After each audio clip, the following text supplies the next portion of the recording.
केलेलं आहे की कलम 32 काय सांगतो की relevancy of statements as to any law contained in law books. आता कुठल्याही लॉ बुक्समधील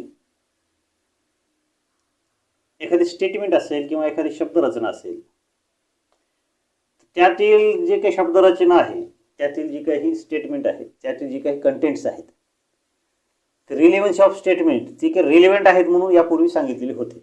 एखाद्या प्रोसिडिंगमध्ये जर एखाद्या लॉच्या बुक संदर्भातलं काही जर संदर्भ घ्यायचा असेल, द्यायचा असेल, तर ते रिलेव्हंट आहेत यापूर्वी सांगितलं होतं. आता त्यामध्ये आणखीन काय बदल केलेला आहे की हेच लॉ बुक्समधील स्टेटमेंट हे इन्क्लुडिंग इलेक्ट्रॉनिक आणि डिजिटल रेकॉर्ड हे देखील आता ॲक्सेप्टेबल आहेत, हे देखील आता रिलेव्हंट आहेत. म्हणजे मित्रांनो आपल्याला एक लक्षात येत असेल की भारतीय साक्षी अधिनियममध्ये काय बदल केलेला आहे. तर इलेक्ट्रॉनिक आणि डिजिटल रेकॉर्ड हा प्रत्येक व्याख्येमध्ये